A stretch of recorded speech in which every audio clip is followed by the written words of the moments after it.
Hello, everybody, and welcome to Honey Badger Radio. My name is Brian. I'm here with Allison, and this is Maintaining Frame. Y'all are insecure. It's Mm. number 169. Nice. Mhm. Yeah, so we have a plethora of videos given to us by Plague. the oh so generous Richard Bier, who loves picking out our torture. Actually, he picked out the Russian No Man's Land. I don't know if you've heard of that show. Nah, never heard of it. Never heard of it. Okay. So the Russian No Man's Land is actually I guess that you could call it a satire of a feminist future. I might be giving Yeah, a bit too much, but it's actually not bad, to be honest. so He it's a fictional show, like a TV Yeah, show. it's official. It's like a science fiction what if all of the men on Earth died and the Yeah, women remained and worshipped Greta Garbo, or no, Greta, not Greta Garbo. That's a cool one. The other Greta, the strident one with the braids. Greta Greta Thunberg. Greta Thunberg. Yes. So Greta It's Thunberg is a very deity different from in Greta well, Garbo, yeah. yeah, very different. Sorry for smearing the name of Greta Garbo by comparing her to Greta Thunberg. So it's all the men die and all the women worship Greta Thunberg, and it's actually not Yikes. that bad. It's it's weird because it's Russian, and Right. there's one scene that sticks in my mind where the main male character is punished by the leader of Femtopia by hallucinating being turned into a plastic bag. And Weird. yes, it's some really weird stuff.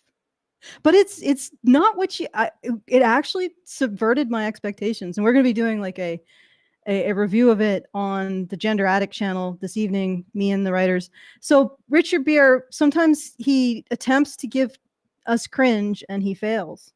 Although maybe he knew. Who knows? He can be very enigmatic. So Yeah. anyway, yeah. So what is the plague that we are responding to today? I know that Well, there are three different videos that are Gary kind of Skeletor is in it. there are three different videos that are slightly like unrelated to each other, and they're not even, so I watched all of them Hmm. because I had to. And yeah, so we got three different videos from three different content creators who are about different topics, and they even, I don't believe they're actually on the same page in terms of their beliefs. So Hmm. they're not all, well, I mean, I don't want to go so far as to say they're not feminist, but they're not on the same page in terms of their degree, how deep in the well they Feminism are, as it were. of the feminisms. Yeah, because like, yeah, but anyway, they're very different. So we have Ariel Scarcella, I think that's Hmm. how you say it. And Ariel Scarcella, I know her. I mean, I don't know her personally, but I know of her. She came into prominence because she was a lesbian that did not like feminism. So we're talking a while ago, like when that was like something worthy of recognition. Mm. And she was one of those people that sort of came out against it when it started going too far, with like the trans women in women's bathrooms, trans women in women's sports. Like that's the level she's at. I think it's very like surface level baseline, but not a bad person. I think well intentioned, I guess, but she kind of built her brand on that.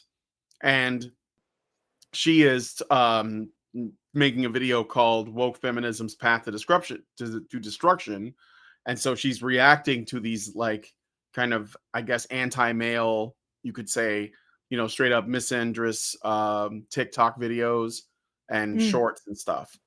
So that's one. Um, and then we got Drama Queen. I know this is your sleep Scary paralysis female demon. Skeletor. She is the sleep paralysis demon of Australia, and she Mm. made a video about um, basically pushing back against the idea that we need to bring back bullying, which I guess was a thing, is a thing going around. So that's Yeah, kind of like her cool. video. She's Maybe defending. thin the herd of theater kids. Yeah. I think that she basically her thing is that, you know, bullying is bad, so people who want to bring it back are bad, and also they're projecting Or because they're battered. actually like, you know, pathetic themselves. And then yeah, I know. And then the last one is this person named Busiswa, and she is I guess she's a married woman, like a married woman with kids, but she made a video about disturbing Uber horror stories, where you have like these basically people that have like really bad experiences with Ubers, and she's trying to help people protect themselves. And it's I will say that it's framed in a way that it's making women out to be victims of the drivers who are men, but she does address the reverse of that too, where men are in danger, and that there are male drivers that get into sketchy situations.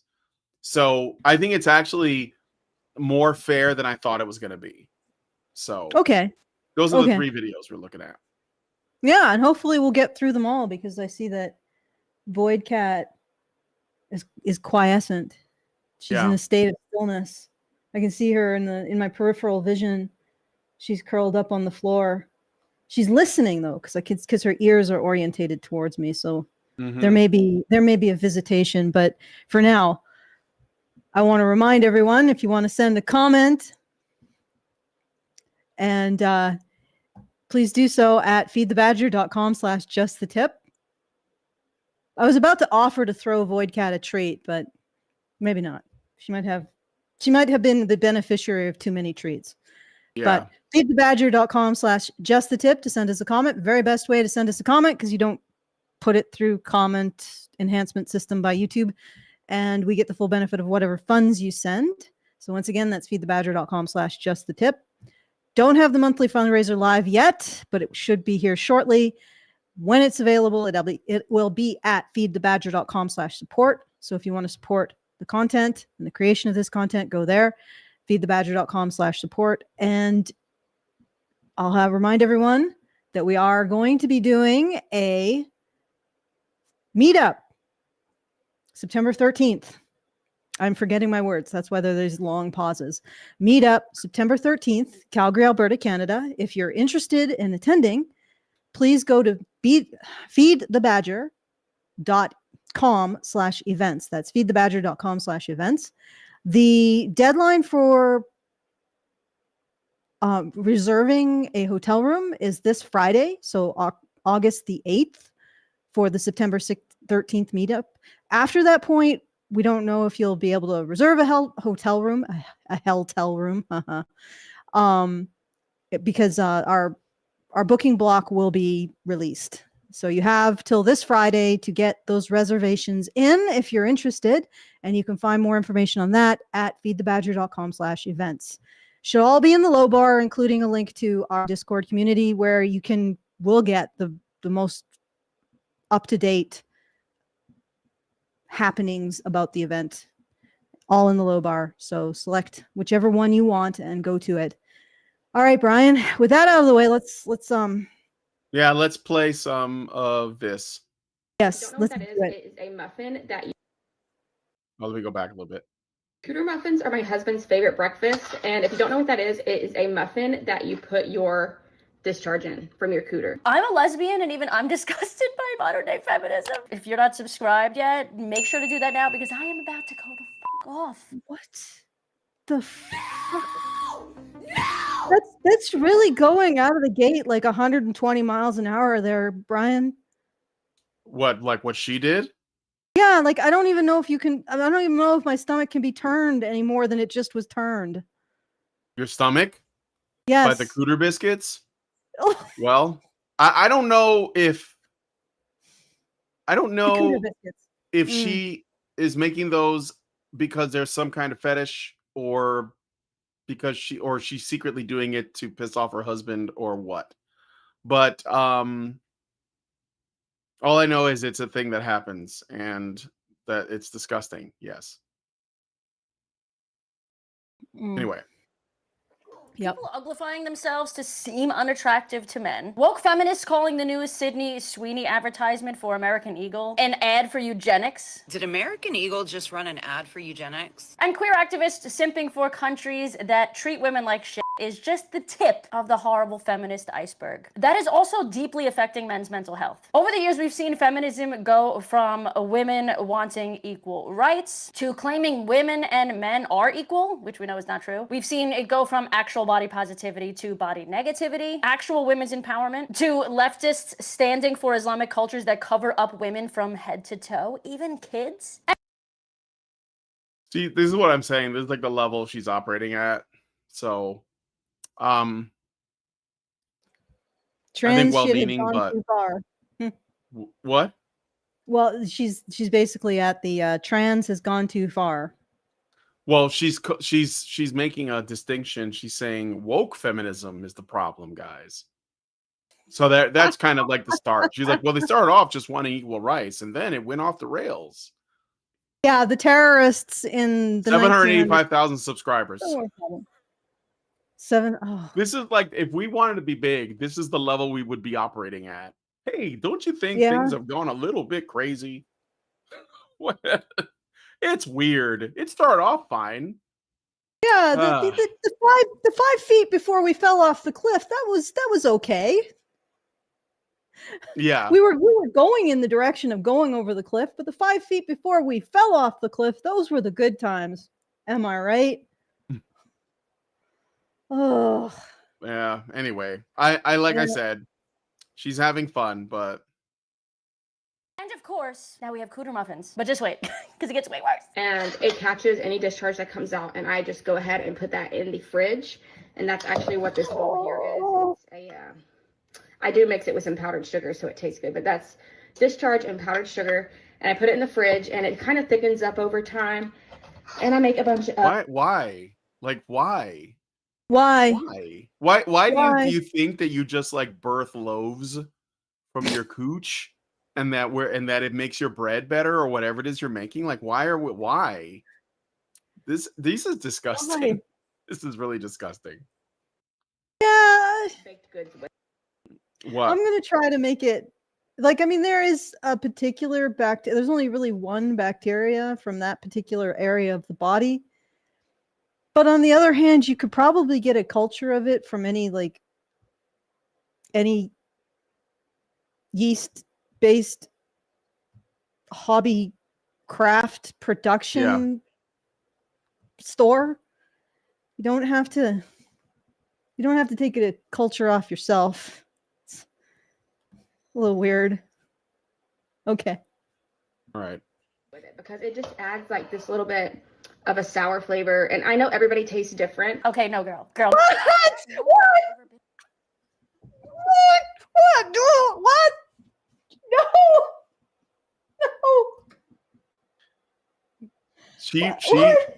She makes those. She recorded that video and she posted it on the internet. What? Full confidence.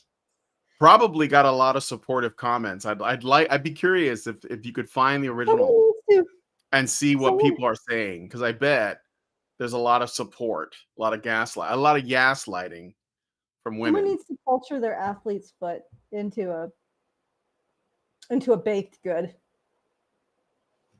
There needs to be parity here. Someone culture their smegma into a sausage. Do you need to do that? No, I don't think you know. Sauerkraut smegma. No, don't do that. Just stop this. Gotta ferment it. Yeah, ferment it. So like smegma beer. God. God damn. Has ever tasted sour? I mean, people have tasted bitter, but that's like if you smoke weed right before or you drink a lot. But like sour, like that's the. This is the woman. Really I wasn't even looking at her. I was looking at like the squirrels on my. I have therapy squirrels just on a screen straight ahead. And I was just watching the squirrel. I didn't even look at the woman that did this. Yeah. I guess it doesn't matter. It doesn't matter. It doesn't matter. I'm just being lookist. That's all. Her husband's Beaver Biscuits. I wrote that joke and I thought it was funny at the time, and I still think it's funny, but it's just like, I can't believe I said the word Beaver Biscuits in a video. London just had their trans pride, and where a good amount of these protest signs were about punching women, and I'm sure these people, many of these people are going to identify as feminists themselves, and of course will swear up and down that you are not a feminist. By the way, Duper Delight alert. See that sideways smirk right there? See that? That is a subconscious psychological tell that someone is either lying or taking advantage of you and enjoying it because they're getting away with it. Okay. She knows what Duper's Delight is. Yeah, and do you remember how many times we pointed it out over the years with feminists? Mm-hmm. Me and Karen, well, me mostly. We'd pause this video and we'd say, "Look at this. Yeah. Somebody's getting away with something." Well, I'm glad I'm glad that observation is going more mainstream with the people who think that 5 seconds before we went over the cliff, everything was fine. Yeah, I mean, if there's anything that I think is a positive takeaway from watching this, it is that she said the term Duper's Delight, used it and explained it. So, that's good because she reaches a lot of people, and that's good. Gabriel says, of course, she's a woman. Of course, she knows what that is. Yeah, that comes up like one of the things. Well, I'm not going to say it. Let me see. 303. Yeah, let's. There's another one coming up. Might as well let it play until we get there. I did a whole video on this about a year or two ago. If you want to check that out, click the link in the description below after you finish watching this video in full. Interestingly enough, it is not just people on the left that are getting super involved in feminism in this new culture war, because the right is now at it too, because shit's starting to change. Nature is healing, women in advertisements are attractive again, and regressive TikTok is going bananas over this. Did American Eagle just run an ad for eugenics? Genes are passed down from parents to offspring, often determining traits like hair color, personality, and even eye color. My genes are blue. Sydney Sweeney has very genes. Just pausing it there for the banana. This Sydney Sweeney thing, it's a nothing burger story, but everybody's talking about it because of how angry women are. There's so many angry women about this. And I didn't expect it, but it is the intersexual competition coming out, basically. Well, beauty ideal has definitely changed since I was a young female or younger. What changed? The beauty ideal. Like, remember this kind of Neo Geo hard edged look was more in style in like the 90s and the 80s and 90s. Hard edge? Like what? Like what's an example? Like what are you really chiseled jaw and muscular women. Was that the thing? I mean, I guess that's what I remember. I don't know. I've always liked them like soft. no buccal fat. Like get rid of all of that. You might have liked them soft, but it was that was the style of the time for a while. I guess we're going back to Angelina Jolie look with the just like bones. Yeah, okay. Like the cheekbones and the jaw you could cut glass on, that kind of thing. Yeah. Going back to a softer look, that's fine. Like I'm not throwing shade. I'm just noticing. Maybe that's what people no, for sure. I think that like the truth is that like our culture for the last 10 years has had such a major focus on the ugly that someone like Sydney Sweeney comes out and she's kind of like, I mean, she's not ugly, but she's not like drop dead gorgeous, right? She's pretty, she's cute. And that's enough to like make people lose their minds because we have had the ugly stuff pushed on us for so long that someone comes along that's slightly better than average and everyone's like, oh my God, she's a queen. So it's just because the bar is really low, but even then, like this makes people lose their minds. Is what I'm saying. Like, because ultimately, I don't know, you can think whatever you want about Sydney Sweeney. I've only seen her in commercials. I know she was on that show. What was that show called? It was like Zendaya, and it was really like it was a bunch of youths like just self-destructing. I can't remember the name of the show, but I didn't watch it. I think it was on Netflix. And I mean, she was just like a young, attractive woman. But this, like I said, the bar is so low now that she looks like a 10, basically. So anyway, and she was on Saturday Night Live or something, and she kind of leans into, like, I guess she's not ashamed of her looks, and that's one of the other things that upsets these people, because there's what you're supposed to do in Hollywood as a woman that's attractive is you're supposed to use your platform at every opportunity to bitch about men, like Charlotte Theron did, like Jennifer Lawrence did, like Scarlett Johansson. She got a little bit older, and she doesn't do that now. She may do that later when she's like in her 30s. But and I think because she's not doing that, and she's like okay with men enjoying her, that's what the problem. I think that's always been the problem. If men enjoy it, it's a problem, basically. Well, so. I mean, she's in the early stages of her career as an actress or model. Yeah, she's on the run. Yeah. She enjoys the attention and money and clout that men's desire and also women's desire gives her. And then when she's on the back end, she's sort of like, how porn starlets, they start to do double like anal penetration when they get on the back more, end. More extreme stuff. As soon as she starts to get in the back end of people's interests, she'll start the feminist. And I was or she'll take her clothes off, or she'll do both. Or she'll do both. Yeah. She will take her clothes off and talk about how she was exploited as a young millionaire. That's usually what happens. A young multimillionaire. Yeah. All right. Anyway, let's listen to more. Totally just talking about denim, right? Just a blonde-haired, blue-eyed woman explaining how her good genes gave her personality and purity. Just to point out, the woman that's saying that is also basically blonde and blue-eyed. So it's really not about that. Again, she doesn't like the message. Is this a conservative woman or a liberal woman? No, it's just a woman. I don't know. No, it's just a woman. No, I don't think so. I think most of the women complaining are probably liberal women, but ultimately it's just a woman. Okay. Yeah. I mean, because she's making the claim that Sydney Sweeney talking about her jeans, it's like the play on words to sell, denim apparel, is a dog whistle of eugenics. That's only a leftist brain could do that.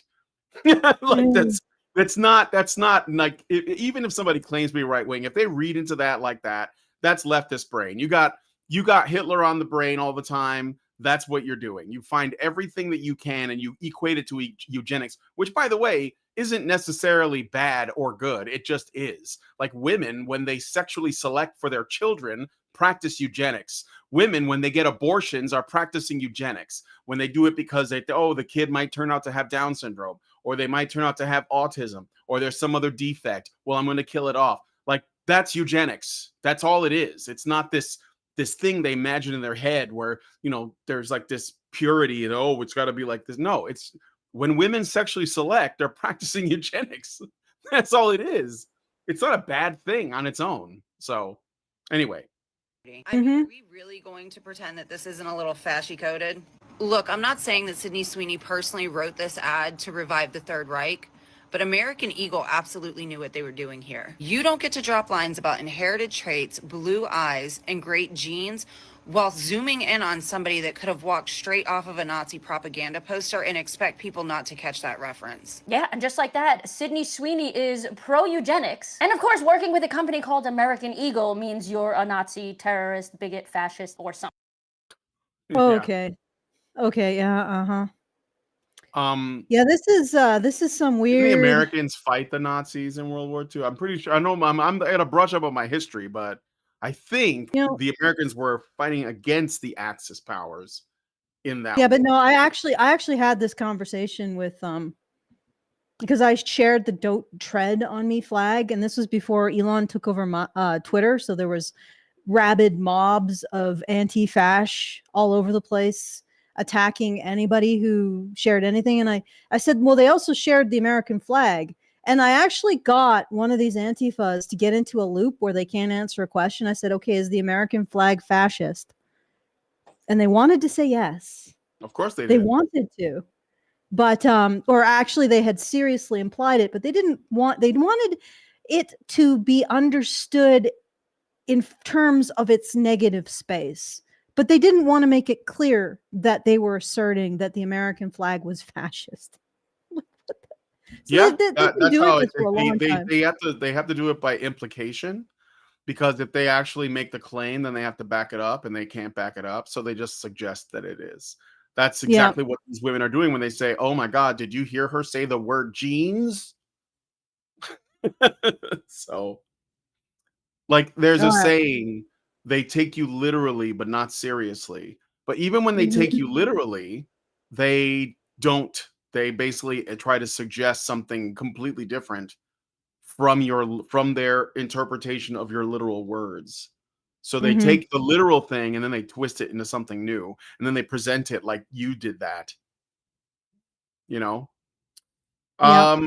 Okay, Great Indoors gives us $5 super chow and says, female feminist bread tubers think of only one thing and it's disgusting. Oh, I get it. Bread tubers, because they make bread with their yeast. All right. Oh. Thank you for making this worse, Richard. No, that was Great Indoors. Oh, Great Indoors. Yeah, we can always rely on the Dutch to make things worse. Yep. All right. Okay. Anyway, let's keep going. Should we be surprised that a company whose name is literally American Eagle is making fascist propaganda like this? Probably not, but it's still really shocking. Like, a blonde-haired, blue-eyed white woman is Stop me there. about her. What? This is jealousy. Yes, it is. It is. That's right. That's all it is. They're trying to, and they're going after this woman who, I mean, like, she just made the commercial. Like, that's like, she's not like the mastermind. She is just a model. By the way, do you know who owns American Eagle? Who? I'll tell you in a second. I don't want to get it wrong, but I do know. All right. Well. All right, let me see. I'm going to tell you in a second. Okay. Yes. American Eagle Outfitters is a publicly traded company listed in the New York Stock Exchange. The largest individual shareholder is a gentleman named J.L. Schottenstein, a Nazi, executive chairman and CEO, who owns approximately 11.97% of the company's shares, valued at around $222.78 million as of early 2025. Other shareholders include BlackRock and Vanguard. Well, do you remember? Jews. Just saying. Do you remember the rally in Boston? Yeah. Yeah. There was a little known side. Yeah. So essentially the main story is that the media got a mob of like tens of thousands of people to descend on this gazebo with about maybe 20 people, including a bunch of hippies from the Church of Weed, a senatorial candidate from India, like he was Indian American, and a bunch of free speech activists. And the way that they did it is they implied that there would be Nazis among their number. And they never actually showed inside the gazebo what was going on inside the gazebo, even though you could easily. In fact, there's all kinds there on social media. There was clips circulating of people who had uploaded stuff from inside the gazebo. The media did not show that at all because it would have destroyed their narrative. And then the story would have become the media whips the population of Boston into a frenzy and makes them descend upon completely innocent non-Nazis. And there was a side story to all of this, because now that was happening. There was a man who was walking through the crowds with an Israeli flag on. And there were activists who were calling him a fascist and a Nazi. Yep. And that I was just like watching this. I'm like, okay, we're in complete bizarro world. Like nothing means anything anymore. We are post-truth. No words have actual meanings. And if you actually say they have a meaning, then you're performing violence on the perceptions of others who believe those words have other meanings. Because when those words have the meanings they want, they win the argument. So a Jew is now a Nazi. Sure, it could happen. Yeah, it could happen. Sure, why not? Why Why not? not? It's not impossible. Okay, Yeah, let's keep going. sure. Okay, Gary Thomas gave us a super chat for $5 and says, I'm still trying to figure out what an American woman of Irish ancestry has to do with the Third Reich, but I still haven't figured that out. Yeah. Well, again, I think that ultimately just comes down to there's a message that's going out of turn, which is essentially not demonizing, like, attractive white women ultimately. And that's unacceptable, especially amongst other white women who are less attractive. Yeah. Or might see themselves as less attractive. So they're using this to attack her. It's like, I don't know why. It's not like, Sydney Sweeney is in competition with them specifically, but there's a desire. Maybe it's a desire to change the entire landscape. It's like a form of mate suppression by attacking the attractive woman, so much so that no man would find her desirable and instead would find these people desirable because they're on the right side of history. Or I'm reading into it too much. I think what's overlooked is not just the jealousy, but the envy of a woman having something they don't. And the dark side of the sisterhood is that it does not give women the tools to just accept when other women have something they don't, and that it's not theirs. And they have no right to it because the individual in question earned it by virtue of some individual merit. Even if it was arbitrary, even if her genes are arbitrary, she still that's hers. It's not these other women's. And this idea that a woman gets something that other women didn't give to her and they don't control can really rankle. Yep. And I think that's a lot of what's happening here. It's not just jealousy, it's envy. Okay. Sure. Okay. Listen, good genes are good genes. I got some good genes, my ass, and then I have some not good genes, What am I gonna do? Xavier said, as a proud black man, I see nothing wrong with Sydney Sweeney, an American Eagle, parading her good genes/genes, obviously. Celebrating blue eyes and blonde hair isn't white supremacy. Those are conventionally attractive good genes. That doesn't mean that they're the only good genes. He only said that because he's a man. And men don't have a problem with this. They don't read into that. That's why he said, well, as a black man. And it's like, yeah, but the reason why you're not bothered has more to do with the fact that you're a man than it does with the fact that you're black. Because men don't worry about that stuff. Women do. Can we go to the next time code? Because we're gonna run out of I know. Let me jump ahead. The finite resource. Yeah, I know. We only have so much time. So let me jump ahead to, well, actually there's 5:30. White hatred is strong in this one. If you haven't fully comprehended how bad it is, I need you to open your eyeballs and listen. This is not pure saying that a blonde hair, blue eyed girl has good genes is not saying anybody has good genes is eugenics. Blonde hair, blue eyed.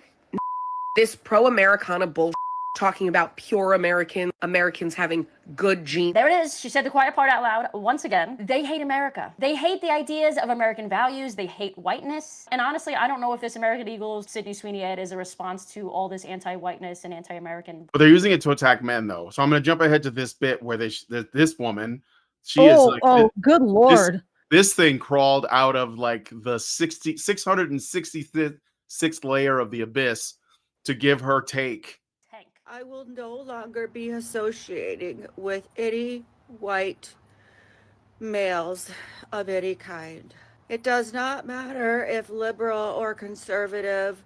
It does not matter what color hair or eyes. As long as the skin is white and it is a male, I will not be associating with it anymore. Simply associate. Please, no, don't leave us. Do you remember a time when the world wasn't this nuts? Like this would have been it's blurry. A skit, a comedy skit. Are we sure this isn't a comedy skit? No, this is real. Oh, good. You want to look this person up? Her name is Purple People Person 1. And purple seems to be spelled with an E on TikTok. I will Purple do People so. Person 1 on TikTok. Purple People Person 1. Okay, so Purple People Person 1. Purple. It's P-U-P-E-R? Purple. No, I think this. Oh no, these must be mocking Purple People Person. No. No, I this mean, this is. I'm thinking it's real. I don't think this is a parody. Yeah, I I don't know, know if but Purple you're People not Person accustomed to seeing 1. that, but Purple People Person 1 is definitely someone parroting these individuals. are you sure? Maybe I don't know. It looks, but I don't know. I don't know. Okay, I looked it up. So it looks like Purple People Person 1 makes essentially an archive of a bunch of other Yeah, woke activists. So it's not a insanity. parody. It's like Libs of TikTok. It's like a compilation channel. So this is not the individual. This is one of the videos that person found and uploaded. And I know for sure because some of these people on the actual TikTok, I recognize them from other videos. Like there's this vegan teacher, like a radical vegan teacher that wants to like wipe out, a chunk of the population to save the planet. And I remember her way back in the day, like years ago, and she's on there. So smash or pass? No, don't even. Oh Okay. God, no. It's all no, no, no, no, no. And like, if you have a nose ring and it makes you talk like that, I don't know, man. I don't know. Maybe you need to do some introspection. I know Homaths would have some words. He's been pretty vocal online lately. But okay, so I just wanted to play that. Then so we're talking about the rebranding of masculinity and societal control, which I think is like a big thing too. So here's one. This is interesting, where this guy on the street, he shows two photos of two different kinds of men, and it's kind of an experiment, and it's interesting how it goes. Between these two choices, who would you rather be stuck on an island with? So look, these are the choices. Do you see them? They're Two random asking for the girls on the men. street. Those are two men. Yes.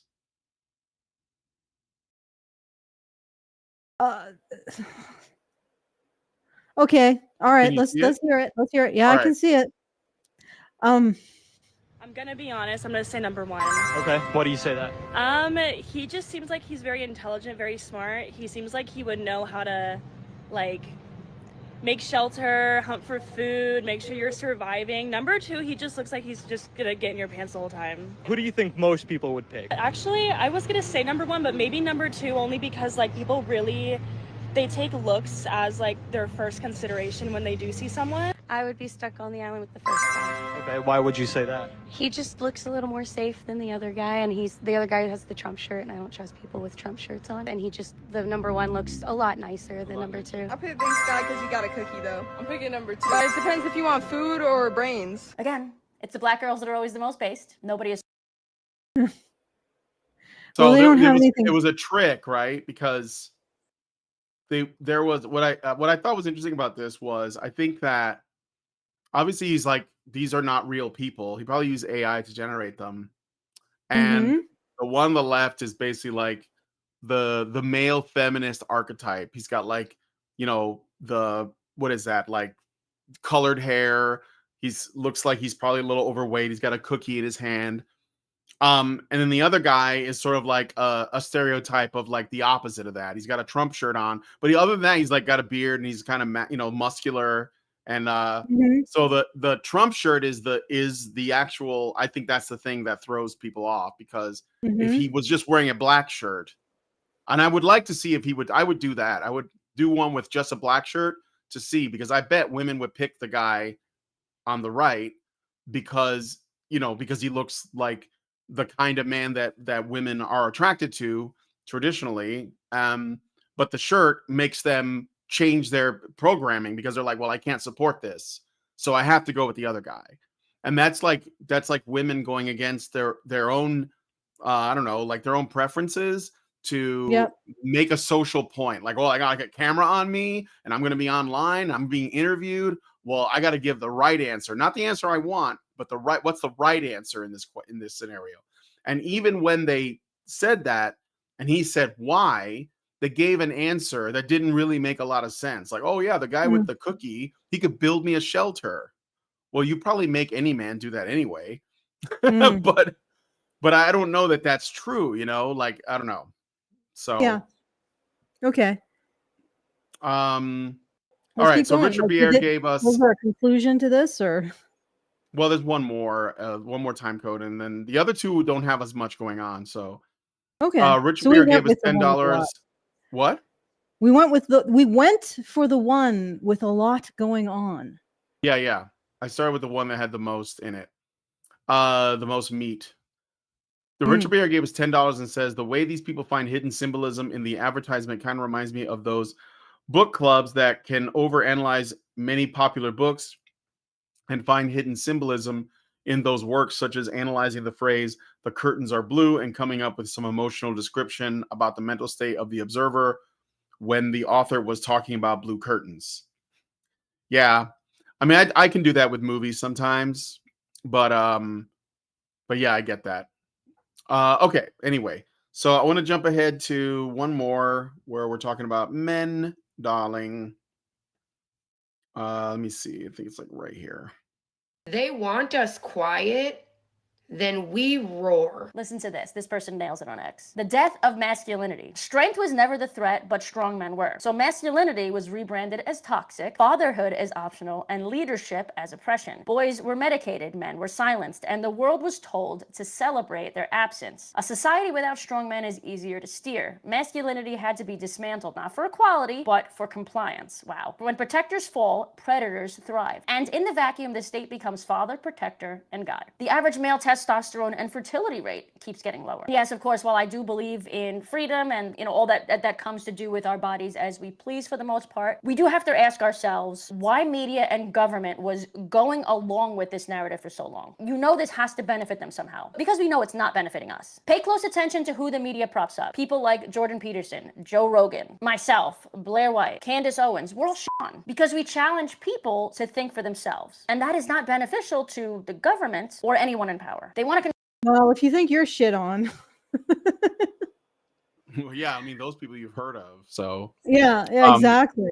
I mean, it could be just like, I suppose, an issue of quality, or the fact that we have multiple hosts, which tends to, I don't know. I think people just want one person on a YouTube channel sometimes, but that's fine. But yeah, we've been on the hit list since day one. I know I've been on like when they had that big block list on Twitter, I was like tier 1. I didn't even know. I'm like, there are other more famous like men's issues advocates at the time, but I made tier 1 because they just can't, for whatever reason, like the people on that side just can't stand me. Yeah. And I remember the mammoth, We Hunted the Mammoth guy said that David Futrell or somebody associated with that group said that I'm just so weird, like as a commentator for some reason. And that's one of the reasons why they hate dealing with me. Yeah. I'm just too weird for them. Anyway, it's a strange aside. I apologize. I'm going to go back to watching my emotional support squirrels. Okay. Control what we think, what we put in our bodies, who we vote for. And don't be fooled for a second as to think that this is only happening online. This is also happening in the real world. Look at this video a few months ago that happened in New York City. He's a racist. How can I be racist? He's a racist. If you fucking voted for Trump, you're a racist. He's a racist. How can I be racist? No, he's not racist. Doesn't watch the news. You realize he was a Democrat. I'm highly educated. Oh, are you? I guess why are you wearing that hat? Let me just check Well, my. I think mega that was. hat. Yeah. So what? It's 11. It's like right here. And fighting with each other. And that's exactly what's been happening. Mental and physical health in America, in the Western world, are at the lowest they've ever been. And they're working on controlling us in the most basic ways, too. One is by changing language. Someone wrote, changing language is the exact thing they did in 1984 to control conversations and change people's mind and remove dissent. Alora on X said, I've been reading books on cults, and mind control is how cults operate. They program critical thought stopping techniques via repetition, so cognitive dissonance is numbed. It's a form of hypnosis. Let's take a second and think of where we've seen this kind of repetition most often. Well, like I said, this woman, this is kind of where she operates. So she doesn't really specifically talk about men. Her channel is more like general political punditry. General anti-woke, but not really understanding where it comes from. Anti-woke. Well, yeah, yeah, I mean, she doesn't understand that these purity spirals come from women. Not really. I mean, like, again, her, and I say this with respect, I don't have a problem with her existing online, but like her whole like thing that got her into this was that she was a lesbian, that essentially lesbian women were disappearing because they were all turning into trans men, and so that, like, in that aspect, and this whole thing of trans, people or trans women getting into with female spaces. So the thing that got her involved in this was sort of like something that she was being personally affected by. And then when she tried to play her lesbian card, it was trumped by the trans card because they have less power, in the progressive stack, right? Or at least that's like how it panned out. They're the newest thing. They're the newest step in the purity spiral. Yeah. Right. So like that's, again, I don't have a problem with it, but that's kind of like why she's operating at that level. See? So yeah, unfortunately, that's got to go deeper. But I guess if you go deeper, there are fewer people. But you got to go deeper, because this is much deeper than just, everybody collectively lost their mind 5 years ago. No, they were losing their mind. We've been losing our mind for a long time. It's only that our ability to cope with our insanity has declined to the point where it's just bubbling out like everywhere. Okay. All right, so let's move on to the next video. We're going to look at Drama Queen, and her video is called Bring Back Bullying. How about no? Of course, that doesn't really include. Do you guys remember when Gamergate was going on, and there was a guy, anti-Gamergate guy, that was calling to bring back bullying because he wanted to take the misogynists, the Gamergaters, off the internet? I think he was a games journal or a developer, but I can't remember his name. I'm sure one of you Spurgs know, so you guys can put it in the chat. I'm guessing that she doesn't mean stop bullying men. No, in fact, she's using this to bully men. Okay. It's beyond disgusting that we can't say slurs, make fun of people for what they were born with or born as. This generation is full of softies and snowflakes, having empathy for each other and not wanting to, I don't know, upset one another. I seem to recall that she's perfectly fine with slurs about somebody, what they were born with, if they're one of the penis people. Like this is, I mean, honestly, on the left side of the spectrum, all of you got to sit down and really think, have a good thunk about why you still need a scapegoat. You still need a scapegoat class. You talk about being so empathic, so against harming or offending or causing pain to others, and yet you still grind on your scapegoat group like a jock, like the stereotyped Hollywood jock grinding on the nerd. You just grind and grind and grind on them, on men, and you just can't stop yourself. Like all of the hilarious, the left trying to appeal to men nonsense that we've been seeing over the last 6 months. Like, just insanity. And not once does any of them stop and say, hey, well, maybe we should just stop grinding on men. Just stop insulting them. Stop saying that they can either be men and masculine or they can be good people. No, at no point did you ever question the scapegoat class that you've created. And no wonder you cling to all the lies that justify scapegoating men. Because if you didn't, you'd have to face the fact that you aren't more compassionate than your caricature of conservatives. In fact, you are substantially less. Because as far as I know, conservatives can go, a day without dunking on the scapegoat classes you say they have. But you guys can't seem to go a minute without shitting on men. And in fact, I think all of your so-called compassion is just justifications to take larger and larger shits on men. So they're not really compassion at all. It's just justifications for bullying. Okay. I shall get off the podium. All right. No, it's okay. By using historically painful language? Ugh. Bunch of pussies. And they get to define what historically... So she gets to define what's historically painful.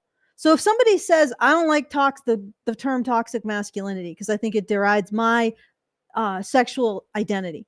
Well, not sex identity, right? She's going to say, oh, you're a pussy. You can't handle a special sniff thing. Oh, look at the man. He's got emotions. He's going to cry. Like what?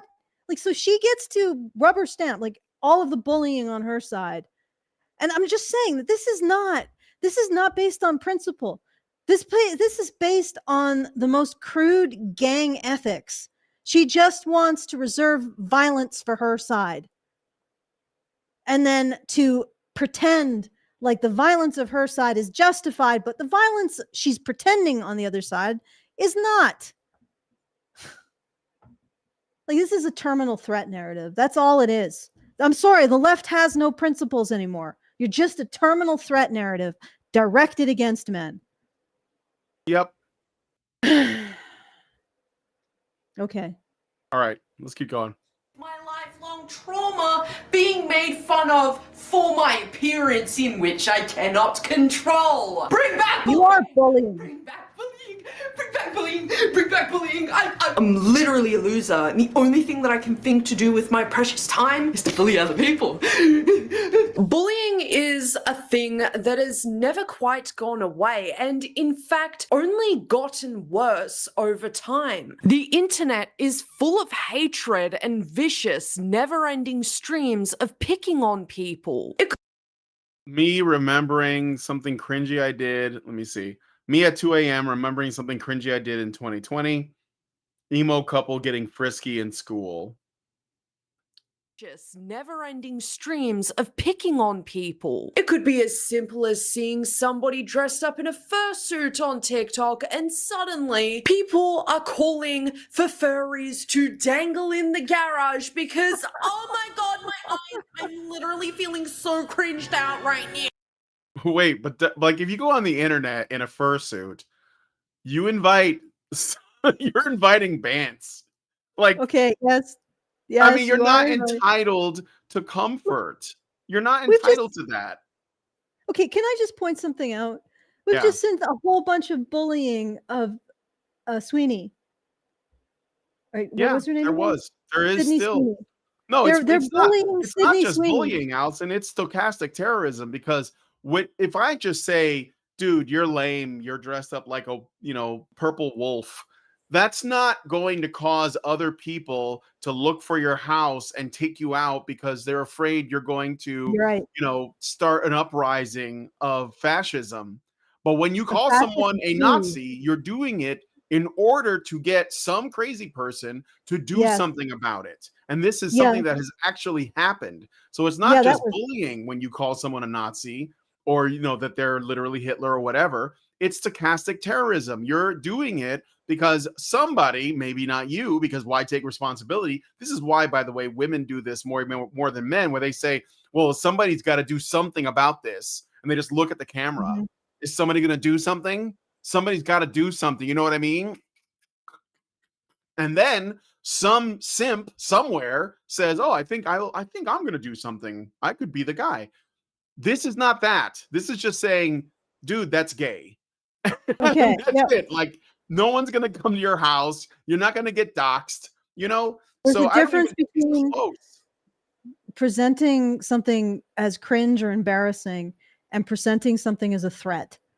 And what they're doing is they're framing Sydney Sweeney as being part of a threat to society and to morality. An existential threat, yes. An existential threat to, I guess, society that isn't.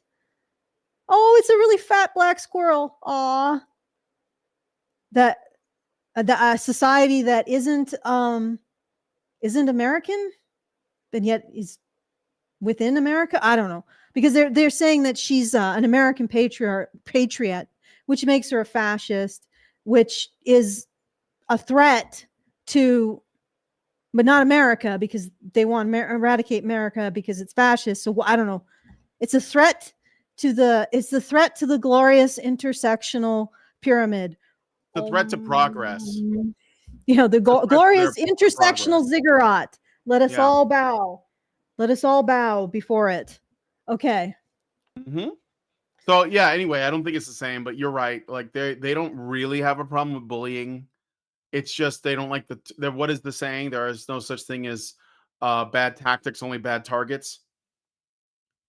A cat can have a tail, but like people can't dress up in one. I mean, who cares? The funny part about bring back bullying is it's being said by grown-up high school bullies who miss feeling like the most powerful. We really gotta bring back bullying and normalize it. That's what it says.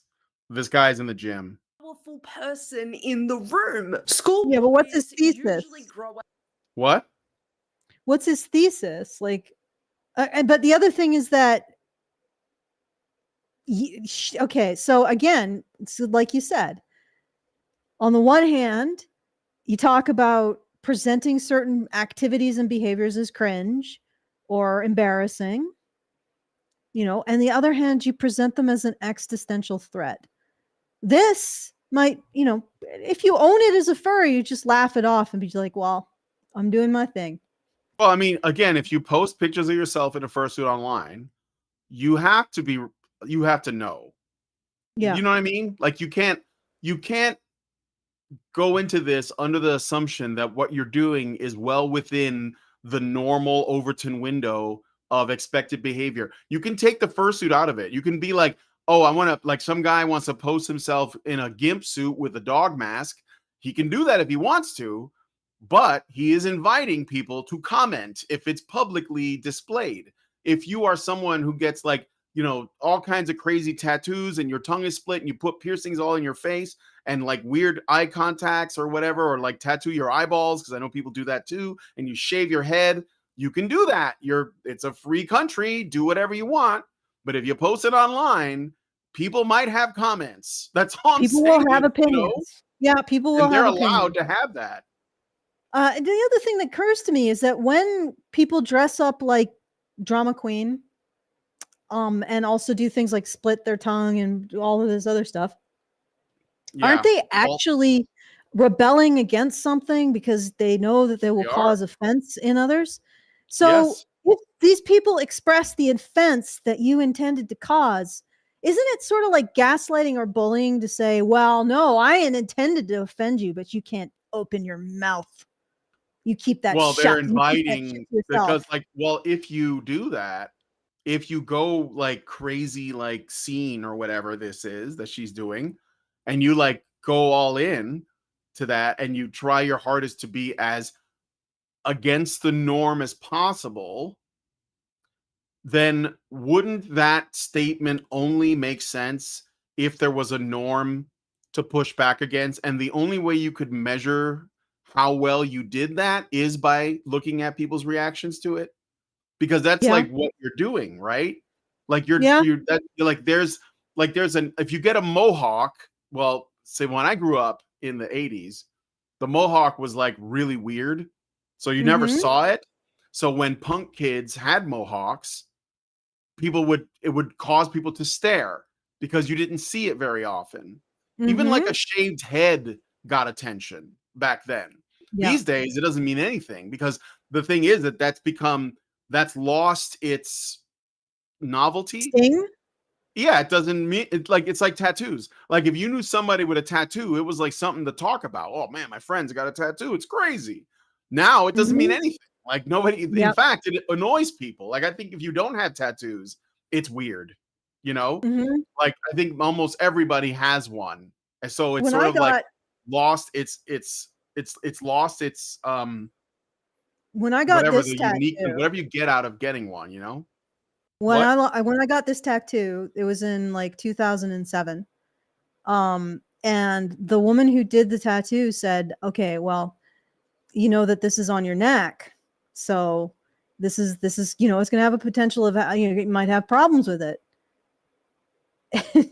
And there's no way they'd say that now. Cause this was radical in 2007 to actually tattoo something that was visible that you couldn't hide underneath a shirt, right? You couldn't hide. Like, I can't hide this. It's visible everywhere I go, right? And that was radical. That was something that, you know, you didn't do. Like, you might get away with an ankle tattoo, maybe something across your butt or something where you could hide, not like the small of your butt. Yeah, tramp stamp or something where you could hide. But when I got this tattoo, this was cutting edge almost. And then everything else moved past me, and now I'm just a, you know, old fogey, I guess. Yeah, it's not at all like it's completely lost its edge. But like, okay, so if you really wanted to be like express yourself in a way that is countercultural, essentially, you know, making sure you never get like a regular job in customer service again or like at a bank, you have to either hide your tattoos or you have to not get any at all. But the thing is that we're getting to the point now where that doesn't actually have any weight. So what I find interesting, like setting aside the bullying thing, people who like get into something fringe for the sake of making some kind of statement against like the norms of society, which feminists are really big on, right? Challenging societal norms, shaving their heads, getting weird, like that one, you know, the haircut, right? Where you shave, it's like one side goes, like every fictional character played by a woman in every medium has the same haircut now. That's what it is. That's become the new normal. And like a woman with regular ass hair is like the countercultural thing. Like if she has like a bob or something, you know? And so like people taking notice of that is what she is saying is bullying. Like just noticing that there's nothing interesting. Yeah, that's not, and again, like a lot of this stuff people do because they want to cause a reaction. They want to cause a stir. They want people to feel a sting of either confusion or offense. And then when they feel that, I guess they don't want them to actually vocalize it. Well, you don't get that. And the funny thing is that on the special chat, when I'm on the special chat and they can see my face, I've been right now. Somebody is, I think, calling me Michael Jackson. Which all I can say is that before or after he became a white woman, you know. I think after he became, yeah, this is more he's talking about like, you know, Dangerous album. Yeah. Well, I mean, also I've been somebody's referred to me as like Ozzy Osbourne Reborn or something. And then there was other ones like other musicians. So you're saying that you're being bullied and we have to stop it. You know, I'd like no, we don't have to stop it. I'm just saying that no matter how you present, people will have commentary. And I don't think I'm presenting myself that radically. I just have a hat and my hair is naturally curly. Yeah, just everywhere. Like not just curly, wavy, but like wavy. Chaotic. Is when we sort of like void cat, cannot be contained. By the way, she's walking over, so prepare for incoming shenanigans. But yeah, it's just like so I'm getting commentary. So It's Well, just I mean, the I internet. got commentary just for having a mustache. Yeah. So I mean, it doesn't You take get anything. positive, You just have get to be able to be negative. like, okay, Yeah, you get positive or negative if you put yourself out there on the internet. It's not even being yeah. a furry or whatever she's trying to be. It's I'm gonna just get a Mario hat though. Yeah, I think that'll work. yeah. Maybe for Lean Halloween. into it. And a Princess Peach No, pillow, no. body pillow. No, not doing that. Okay. But yeah, it's like you're gonna get commentary if you put yourself out on the internet. That's not bullying. It's just humans doing as humans do.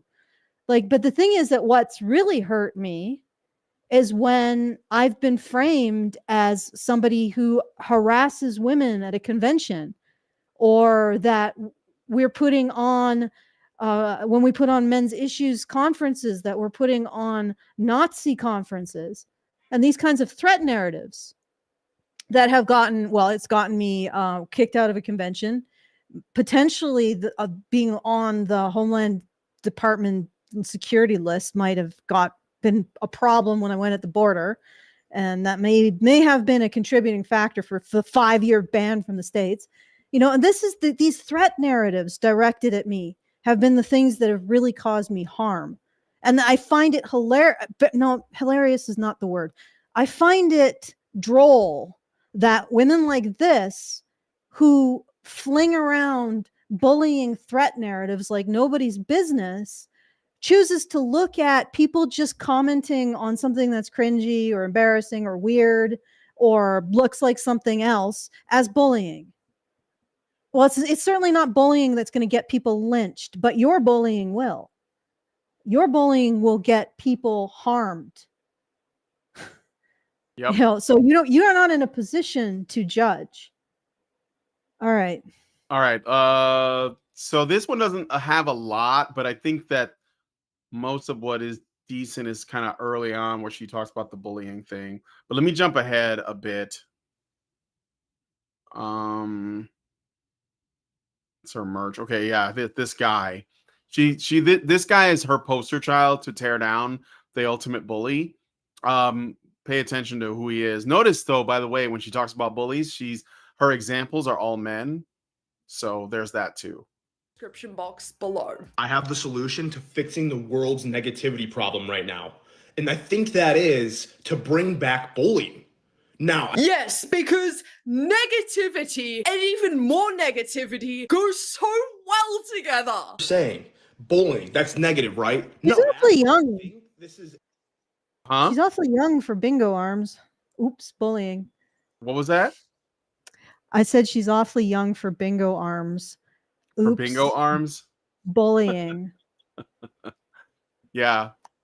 It's a I guess I'm a It fascist. works the other way around, Sounds actually, like how you fascism. think it does. Because if you think about it, if you bully someone and just tell them straight to their face, right in front of them, how the fuck it is, because what they said or did or what they're doing is weird, then I think it's almost like just an extreme form of That's not bullying. criticism. And I think that's what the world's missing right now, because everyone and their mom is fucking soft. Oh, what? Oh, no, I get what they're saying.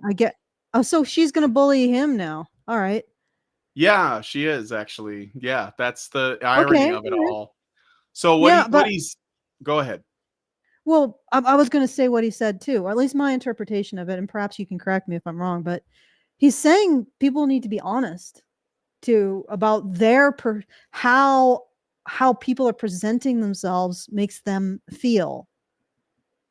That's it. That's all I'm hearing. If you care about your friend and they're doing something destructive, like in some way, like engaging in behavior, or they're wearing like dirty clothes, or they haven't showered in a week or something, it's nice to act like that's not a problem, but it's not good for them. No. So to be good to your friend because you care about them, you should tell them the truth. And that's what he's saying. And I think that, maybe he's using bullying to be a bit hyperbolic, but I do think that bullying can have benefits. Because how do you define what bullying is, But I think because basically what is determined to be bullying usually comes from the person who's receiving that interprets it that way. I feel like you're attacking me. I feel like you're bullying me. Mhm. But I don't think that's the way it works, you know? I just have one question. Can you pick up my fan at all? No, I don't So I had hear to- anything. Do you Okay, guys all hear right. it? So this is actually doing its job. Okay. All right, let's see what she has to what All right. she's about to do, because I'm predicting bullying, but we'll see. Yeah.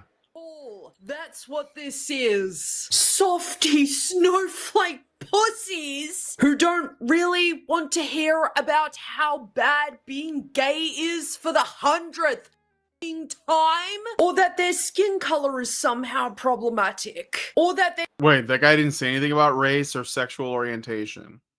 He No. said telling people how it is, basically what he's called it constructive criticism. You know, that's a little bit honest or blunt. And another thing too is I think that men tend to appreciate that more. Like, wouldn't you rather just somebody tells you what you need, what they have to Yeah. do, rather than like do this whole thing about like, well, I want to let me get in your aura and feel your feels, and then we'll figure out a way. We'll wear blindfolds and not address the issue and just talk around it forever, you know? So again, this is going to be against men because it's female communication versus male communication. Yeah. I think that's what this boils down to. You know what I mean? Yeah. And again, feels free to bully others. She just justifies it with threat narratives, which is the worst kind of bullying. Right? And honestly, do people really just bully like somebody like a brown guy goes on the internet and he just gets bullied for being brown? I have no direct experience of that, so I'll have to defer to you, Brian.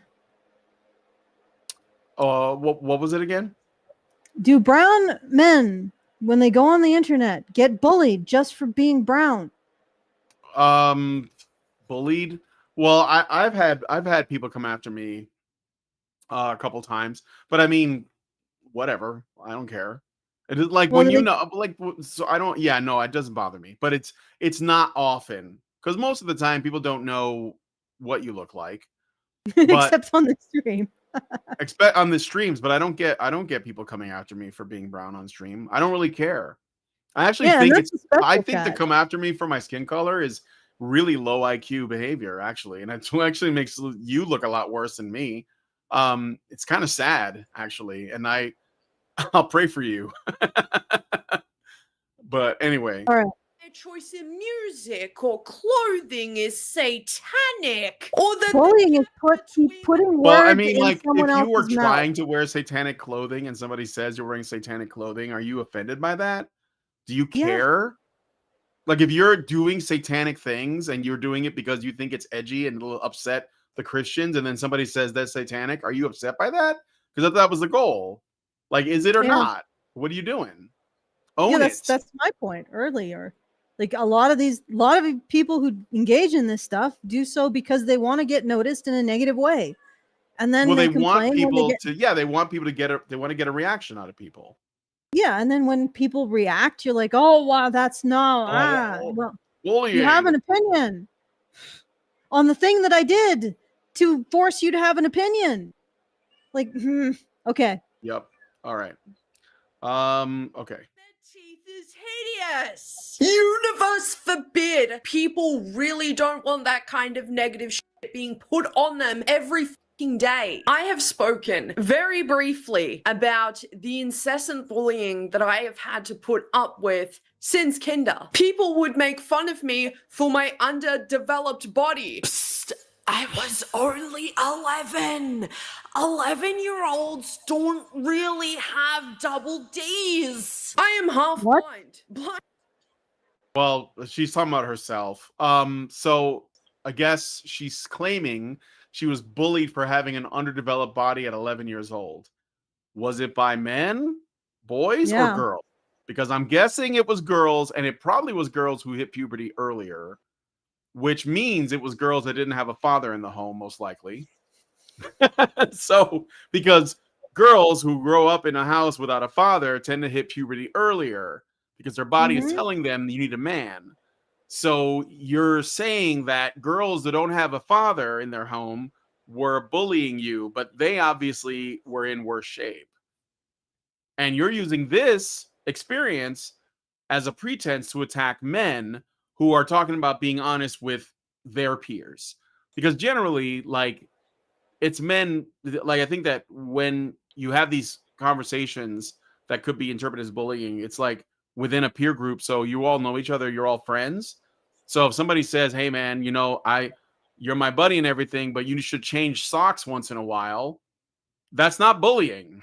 He's looking out for you, because you might not be aware that it smells like, a sewer on your feet or something. So Yeah. Or maybe it would be bullying for one of that woman's friends to say nobody wants to know about your Cooch cookies. yeah, your Cooter cookies.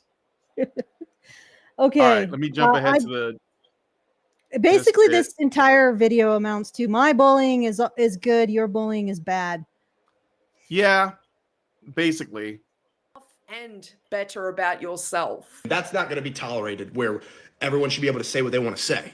So I think since everyone likes to reminisce on the old times and like think about when times were good and all that, and how things are starting to come back, like vintage clothing, vintage style, old school stuff, like throwback music, retro like camcorder footage, all that shit's coming back, dude, right? And everyone likes to think about that shit. But I think in order to get to the good times and get out of this weird like stigmatism of negativity we have going around in the world right now, and like toxicity, because everyone's like hiding how they truly feel, and it's all bottled up and everyone just wants to burst, but they can't because they're gonna get canceled. I think how we get there is by bringing back bullying. Bringing up that. I mean, I know what he's reaching for. He's basically a man that's frustrated with the fact that we live in a society where we can't express ourselves. Yeah. Do you guys hear Anthony Fantano? Do you guys know Anthony Fantano, the needle drop? I have no. Okay, go ahead. Do you know who Anthony Fantano is? You met him. We met him. Say a little bit more. Should I? Okay, so in 2017, we went to LA for VidCon. Do you remember? And we were there. Mike J was there. Lindsay was there, and we met a bunch of people. Carl, we hung out with Carl Sargon, Chris Reagan, Lacey Green. Yes, I remember all of them. Anyway, one of those people was Anthony Fantano, the leader drop. He's like he was a tall, bald guy with glasses, and his channel was all about music. He's a big music nerd. Yes. Yeah. Yes, he said he watched us. Yeah. So anyway, he's basically like turned the corner. He's gone super woke in the last few years, I guess, at least for the last like 7 years or so. And he's been on the right side of history up until very recently, where I guess he got into some trouble because he said a naughty word, and now he's canceled. And he's like, I don't get it.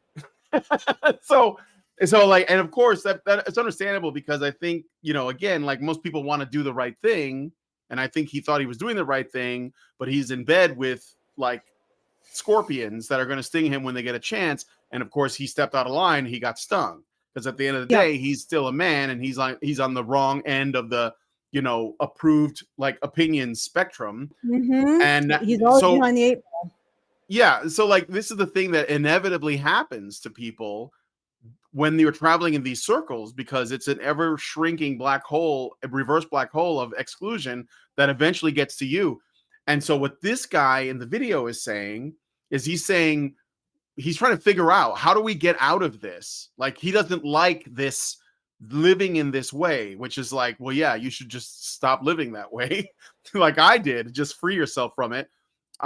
He can't, and he's basically trying to figure out what's the solution. And what he's saying is we have to bring back bullying. But what he's really getting at is we have to stop lying, and we have to stop hiding our true feelings about things. And we have to start being honest about what we think and just say it.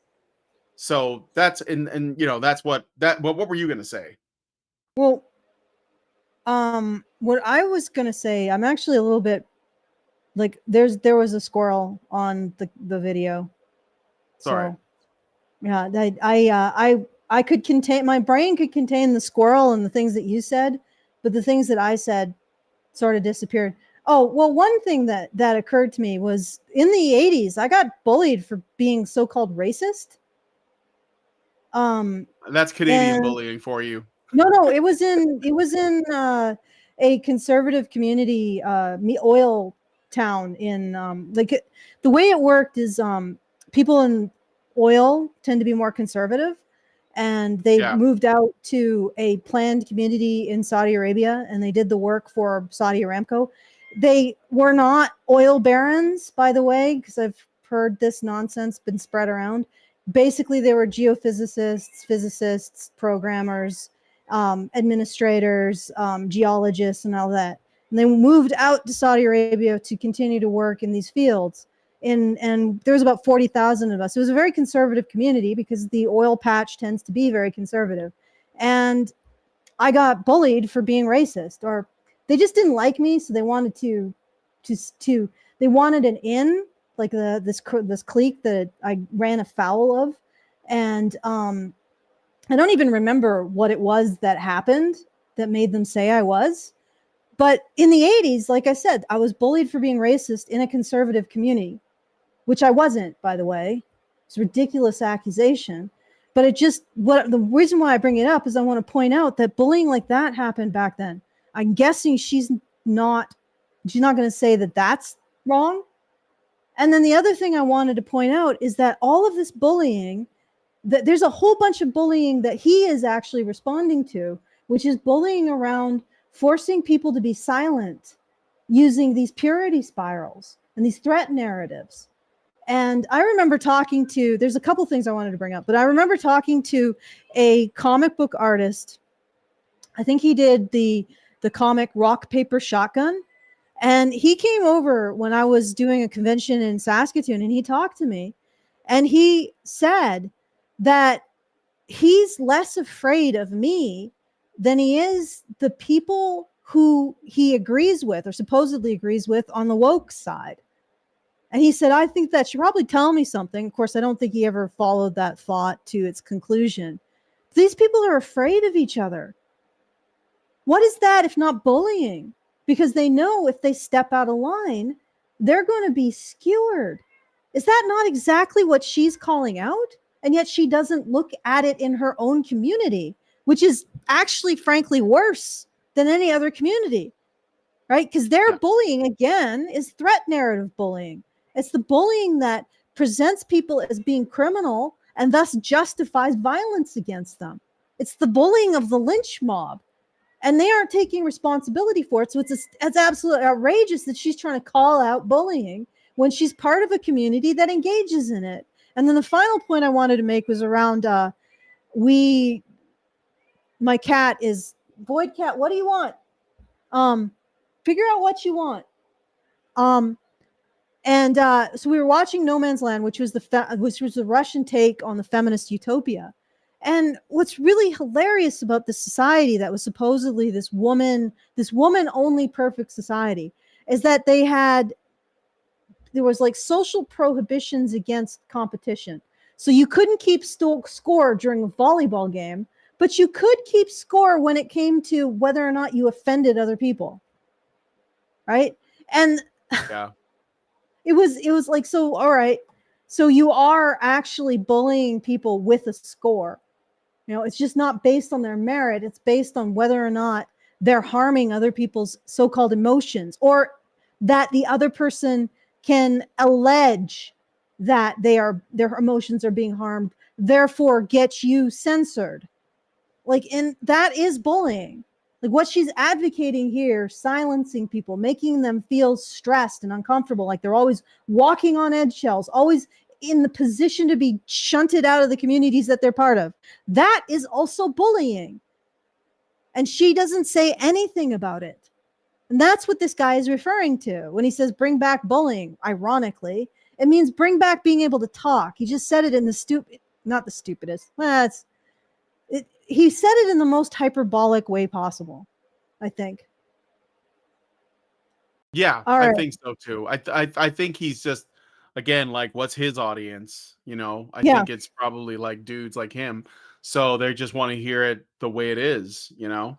Yeah. Okay, so I think there's yeah, let's get to the rest of this and that'll be the end of this video. So blamed, my friend. And I think now you can't even say anything because kids are on Fortnite just getting banned for saying frick. So it's like, in order to get back to where we want to be in the world, in the grand scheme of things, I think we start with bringing back bullying. I mean, who's with me, dude? I would sign the petition. Sad individual, truly. I mean, instead of fantasizing about a stupid ass bring back bullying petition, his payload isn't there. What? His payload is people being able to say what they think again. That's pretty clearly. And he's going with the extremism because you guys call that bullying. You guys call free speech bullying. And you call threat narratives justice. Okay. Yep. Ceasefire one? I mean, dude, go ahead.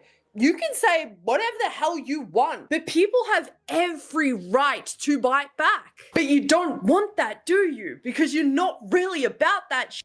You just want to be the toughest guy in the room, and because you aren't, you're clearly upset by that. Those okay, days all right. are long gone.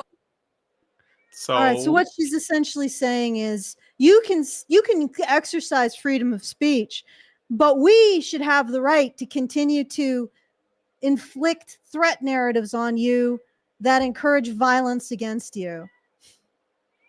Okay.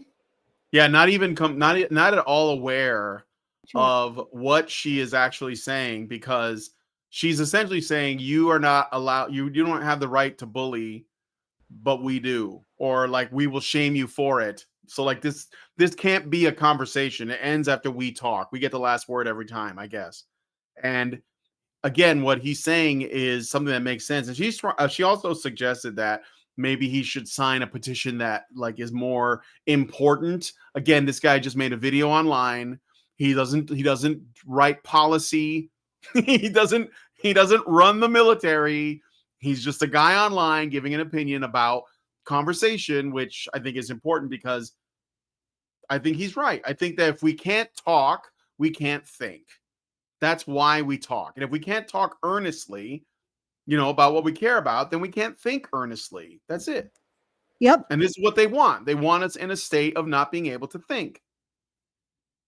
He's using the term bullying because that's what they term free speech, is bullying. Yes. If any speech that they don't control is bullying. And she's basically saying we should be able to use state violence, doxing, all of these other tools of aggression against you if you want to speak freely. Well, that's the way it's been for a while. So I guess she's advocating for the status quo. Yep. Okay. That's basically it. Okay. So I'm going to get to the third video. This one is by a YouTube channel called Busiswa. And it's called Disturbing Uber Horror Stories. It's a bit longer, but I'm not going to play much of it because a lot of it is just like her basically giving advice to avoid like getting into trouble with Uber drivers, which I mean it's common sense stuff. I don't really have an issue with that at all, but I'll play the intro so you guys get the sense of like the tone. So why don't you give me your number? What is wrong with that? We could discuss everything later if you want. Oh yeah. I can meet you anywhere if you want. No problem about that. So what is wrong with if I am exchanging my information? So why don't you? I think that's because phone number is like private information. Oh no! This video is going to be for anybody that needs to leave the house, because whether you're taking Uber, Lyft, Bolt, a taxi, walking, a bicycle, your own car, you always have to did he want her private information for a particular reason or for a dispute? We don't know. I think he's just trying to get her number, but I don't know. I mean, I wouldn't say that never happens. I don't think it's common. Yeah, it's not really proof of much what we just watched. No, not really. But I mean, I think that there are definitely stories of people having like weird encounters with ride sharing. But yeah, sure. Again, I don't think they're common, and I don't think they're gendered either. It just comes down to vulnerability, though, really. So Yeah, and these Uber drivers have also been vulnerable to their customers. yes, Like allegations of. I remember one was, I guess, threatened with a rape allegation if he didn't give her a free fare or something, and was exonerated because of the video in his cab. But okay, so let's see what she's got. Give us the All time right. codes, Brian. Hopefully not too many. Let me just well, I mean, look, the beginning is just like giving like common sense advice, but there is a little bit of a threat narrative in this because she says no, like she lists off every possible form of transportation, like riding a bike, going for a walk, driving your own car. So there is a bit of a threat narrative in that. It's kind of embedded in there, but she doesn't really like, I don't know what the point of this is. Let's just listen to this bit again. Going to be for anybody that needs to leave the house, because whether you're taking Uber, Lyft, Bolt, a taxi, walking, a bicycle, your own car, you always have to take precaution and always be aware of your surroundings. Rule number 1, this is just my own rules. All right, well, let me pause it there. I know that what she's trying to be helpful, and I watched this video, so I don't think there's anything like nefarious. But unfortunately, I don't know if you know this, Busiswa, but that's victim blaming. You can't give advice to people on like how they should, like especially women, and only women really, in terms of any precautions they should be taking. You know, you should just be teaching men not to rape, and she's not doing that in this video. So I think that she's coming at this from a very normie position, and I think that she's also a married woman, so she probably doesn't have to worry about like using Uber or Lyft to get around, because she either has her own car or her husband drives her around. Yeah. So that colors the perspective a bit, you know? But anyway, so let me see, time code. Let me just get into the recognizing real life experiences, uncomfortable. All right. This might, I don't know if this is going to be too long. It was late at night, and the Uber driver was kind of intrusive, asking me a lot of personal questions. But, you know, I'm by myself. It's the middle of the night, and I'm like, sure, whatever, let's conversate. And the topic of me not being able to drive came up. I'm from New York, you know, you don't really need to drive. As long as you got an MTA bus or Uber fare, you good. I still don't know how to drive. And he got really offended by that. So offended that by the time we stopped and we were finally at my destination, he stopped the car, turned it off, and I'm just like, are you going to open the door? And he's like, hey, I know where you live. Ha ha ha. And I'm just like, yeah, can you open the door? He is like, hey, come to the front seat. I need to teach you how to drive. And I am so fucking terrified. Mind you, I was only 21 years old. I'm really fucking young. And I'm scared shitless because I'm like, he's a guy, he's older, he clearly knows where I live, and he made a joke about it already. He turned off his app, his car, and we're sitting here in the nighttime in a neighborhood that I'm still new to, where it's dead silent. So I'm just like, just go with it, because you don't know what the fuck he can do. So I get in the front, and he's trying to teach me all the ins and outs of driving. And I'm like, hey, like, I gotta go. Like, my brother's waiting for me. And I'm like, oh, I think he's texting me. And he grabs my phone. He's like, yeah, nobody's texting you, girl. And then he tells me if anybody... You can never, and I never want to say, oh, you should have just did this, because you really never know what somebody's reaction would be. Some people freeze, some people... All right, so she gives a story of an account. Again, I think it's weird, but I don't think that it's common. And again, if you live in a city like New York, I mean, you know, when I lived in Chicago, it was like you couldn't really, owning a car was kind of stupid because it cost too much to park it. There was no spaces available. It was just too crowded. So that you got to expose yourself, you know, to some risk. That's the thing. That's life. It's risk. Like that's the thing about life. So I don't know if she's not trying to make any broad statements about this, but this is just kind of like a specific instance, right? So I'll play more. Well, I mean, you're gonna find those. Hmm? You're gonna find awkward incidences. Okay, so let's hear. Does this end? You can't control interactions. I mean, he may have actually just been well-intentioned, but she was just completely, because like when two people, especially strangers, they have to interact, they're coming from different life experiences and different expectations, maybe even different social norms.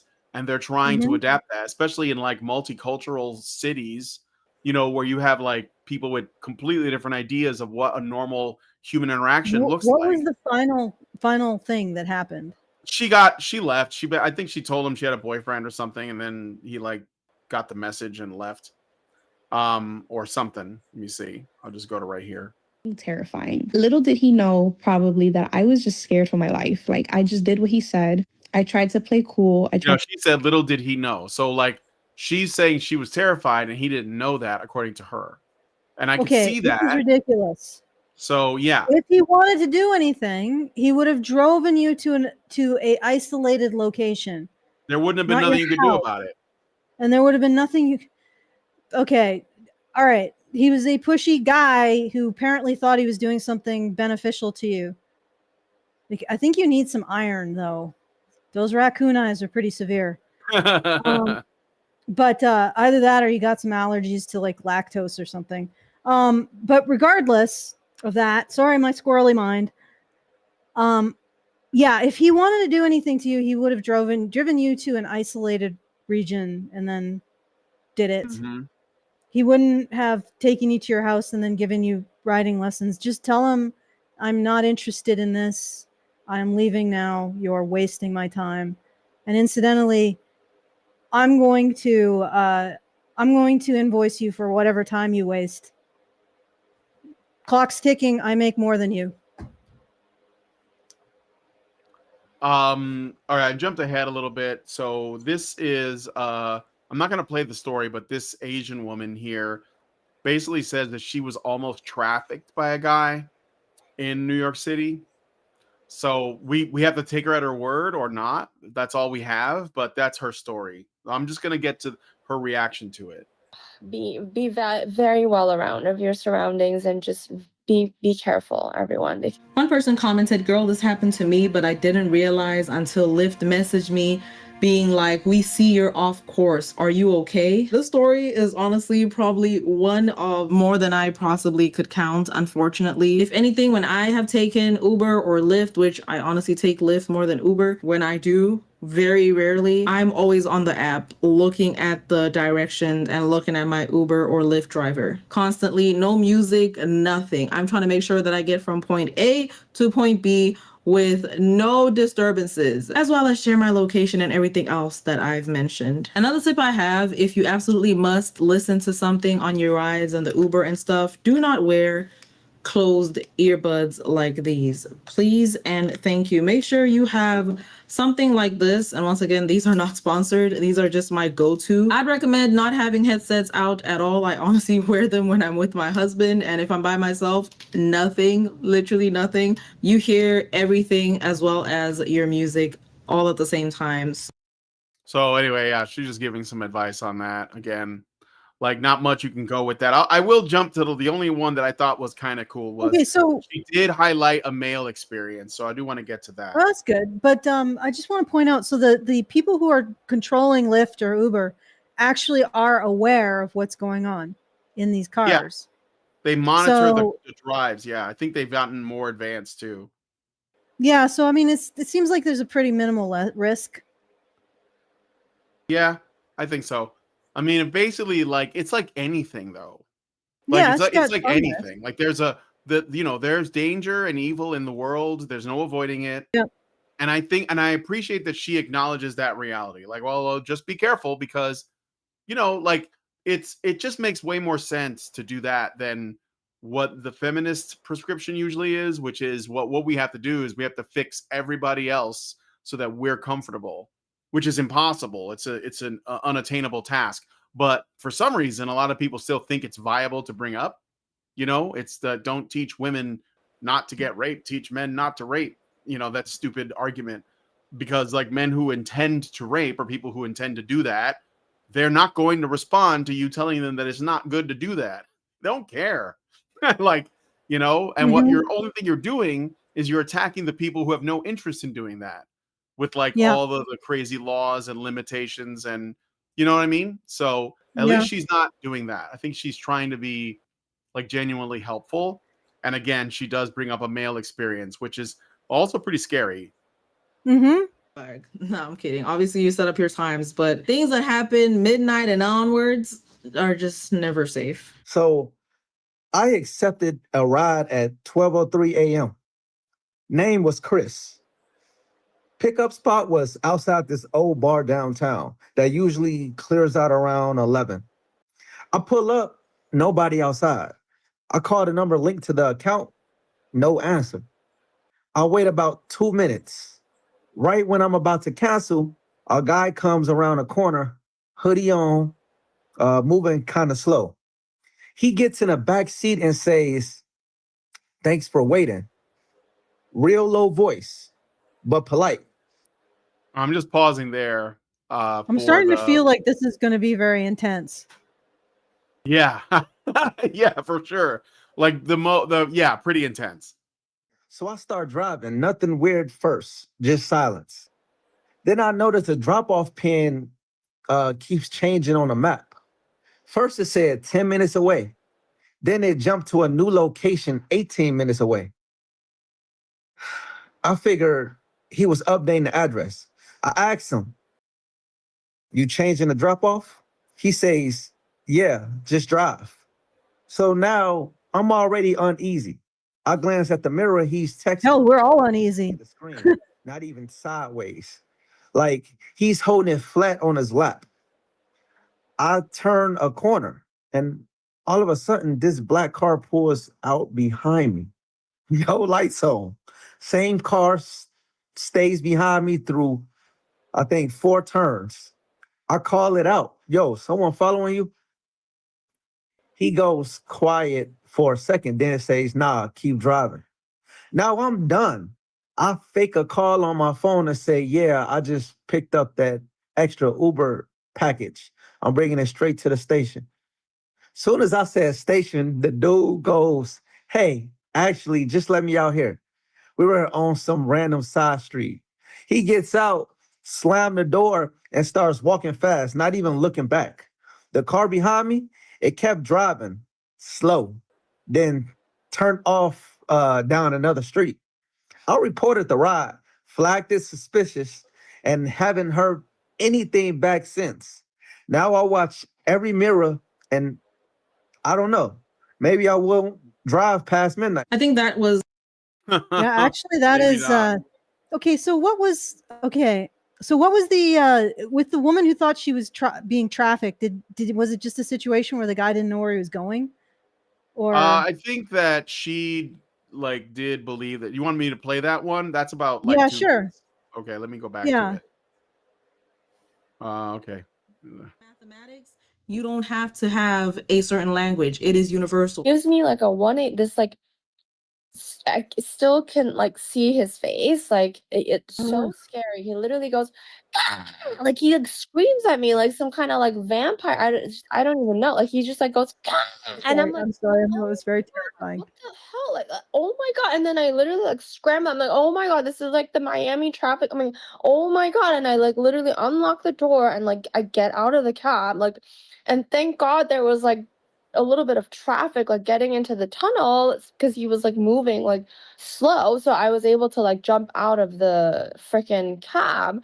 And I'm just like standing right there. here. Like obviously with the move of the traffic, he like goes inside the tunnel and I'm like just in complete utter shock right now, just standing there. And the cop comes and he's like, "You can't stand there. What are you doing over there?" And I'm like, oh my God, I'm just like, this guy just tried to like traffic me out of like the city, like to New Jersey. Like Yeah, right. No, because he wasn't going to the destination that she put down. That's what it was. Yeah. Okay.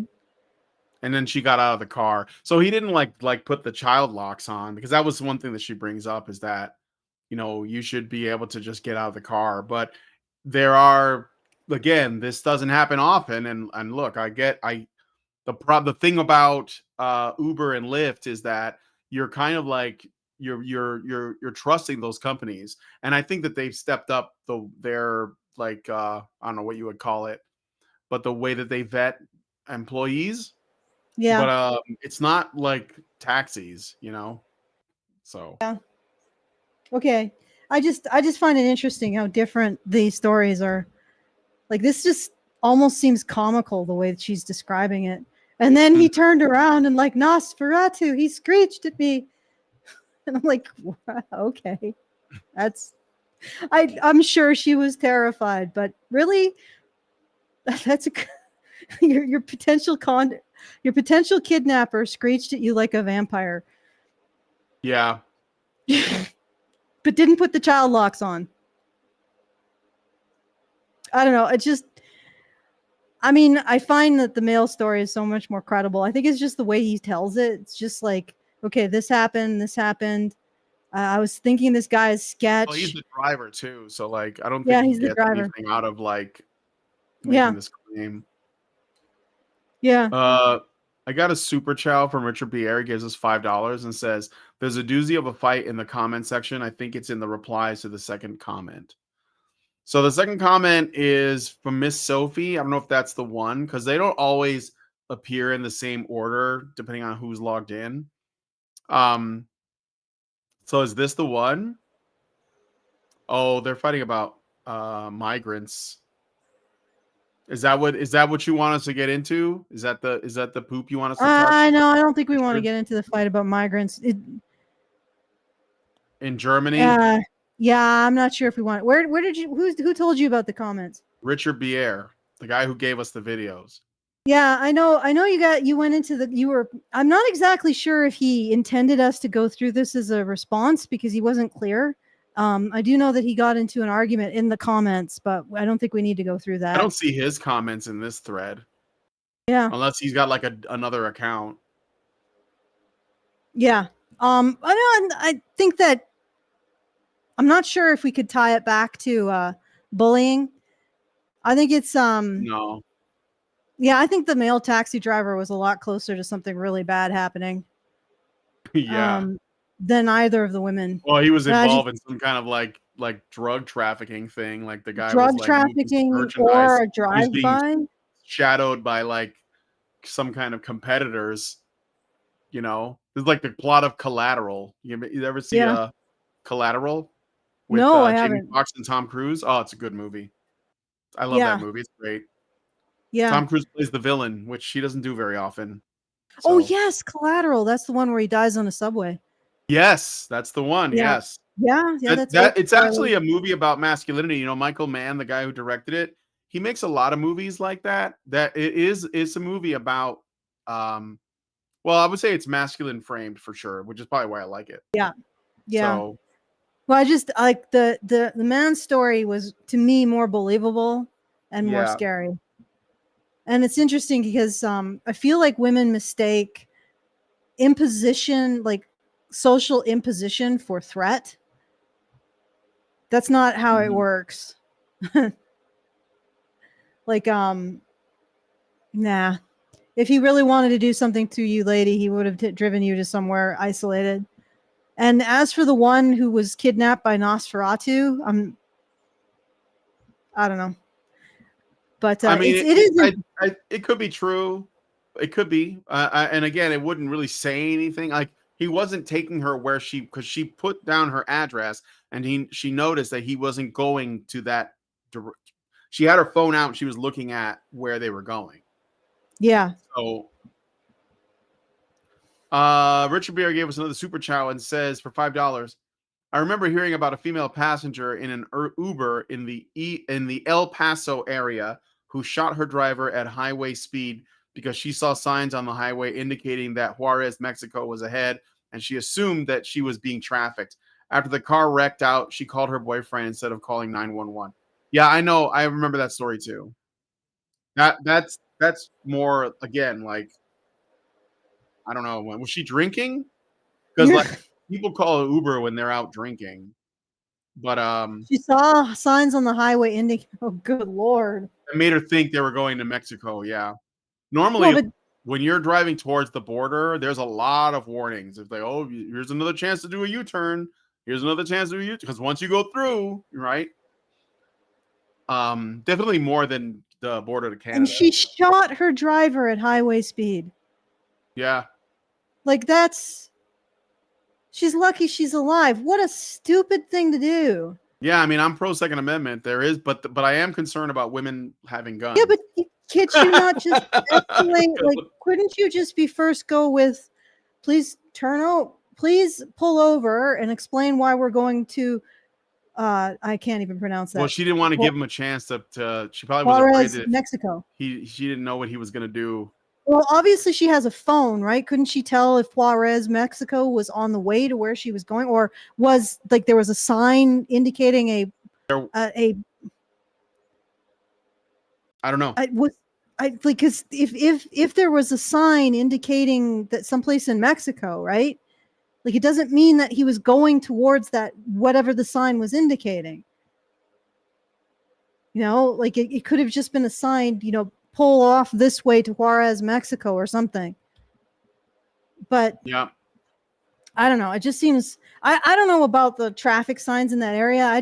I think for future note, maybe the safe way to approach this would be first ascertain if he is indeed going to Juarez, Mexico, or if you're just seeing signs that indicate it's in the same direction that you're going in. And if that is the case, well, first of all, wouldn't he have to take you over the border?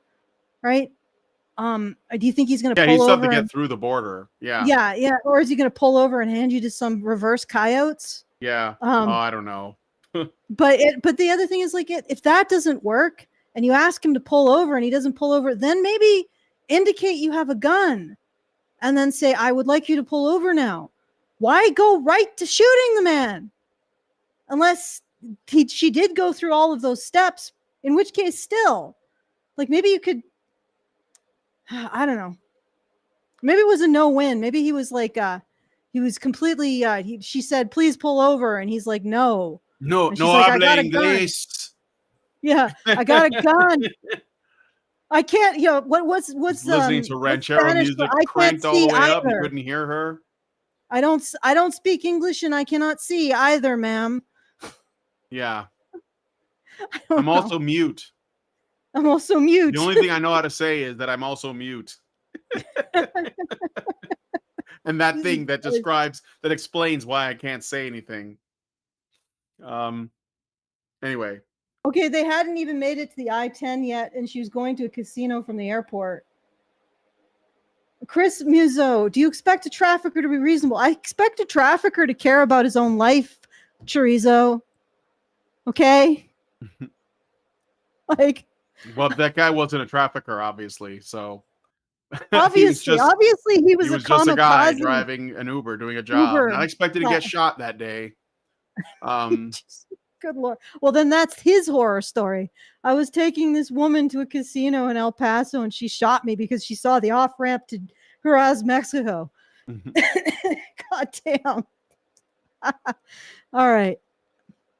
I'd have to get more specifics on that one. Oh, okay. Okay. All right, then. That's all of them. Okay. So thanks, Richard. I hate it. Also, they're kind of all over the place. I don't know if there's a theme or you just grab 3 of them at random. Yeah. Maybe he wanted to talk about that super chat about Juarez, Mexico. Juarez, Mexico. And Juarez, Mexico has claimed a life. The off-ramp sign to Juarez, Mexico has already claimed a life. Okay. All right. So I don't know what else to say. I guess I could try to wrap it up. This was definitely a grab bag, a tapas, if you will, of requests. I think that the first one sort of segues into the bullying because they are bullying Sydney Sweeney for no reason. And actually, I think it goes beyond bullying. We need a new word for people. I think you call it stochastic terrorism. They're engaging in stochastic terrorism against her.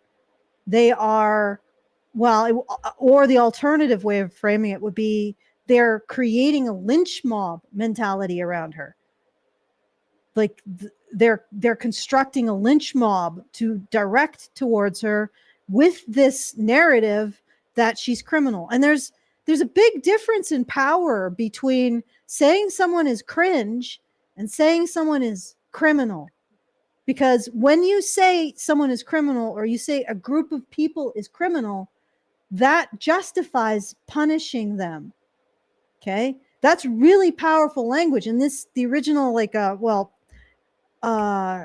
Queen, whatever her name is, Queenie, Drama queen. drama queen. She wants to reserve for her right to direct that kind of narrative of criminality towards other people, that they're socially criminal, that they're actually criminal, or that they want to engage in the biggest social historical crimes of our age. And she wants to use that narrative and direct it at people. She doesn't consider it a form of bullying, and it's much, much worse in its effects than somebody saying, "Oh, your fox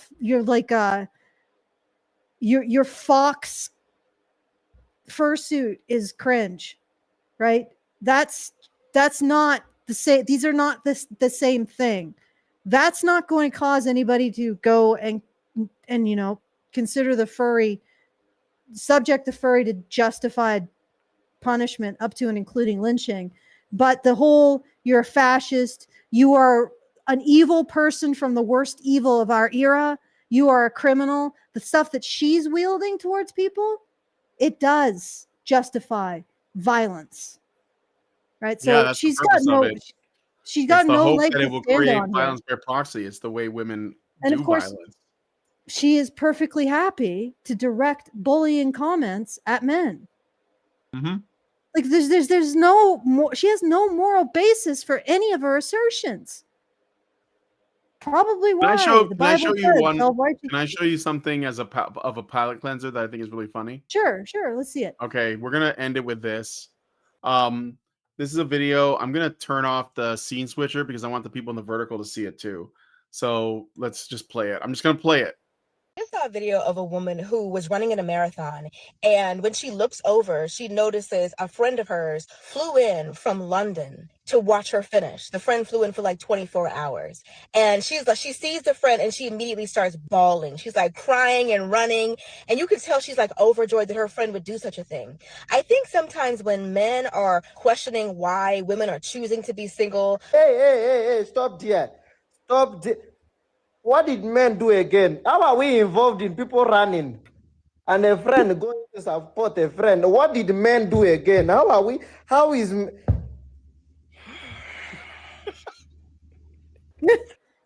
did we get into this conversation of a friend from London to go and support the other one that is running like us? What did men do again? How did we get into this question? How did we get into this? How? Well, did nothing. Should we finish? It's almost over. Is this obsession or you had a bad father in your life? Because I don't understand. Your bad choices. Some of you women go and choose bad men.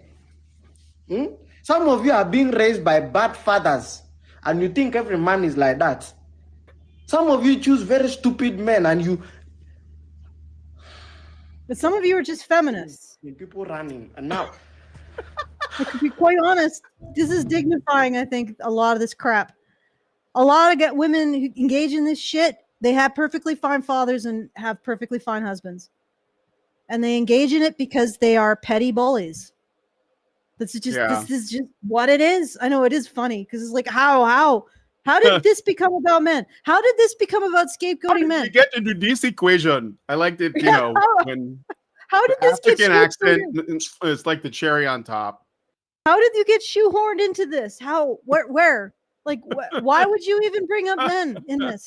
Where? What? But that's the point. Raised by bad fathers. She just wants to bully men. Just wants to freaking shit on men. Yeah. That's it.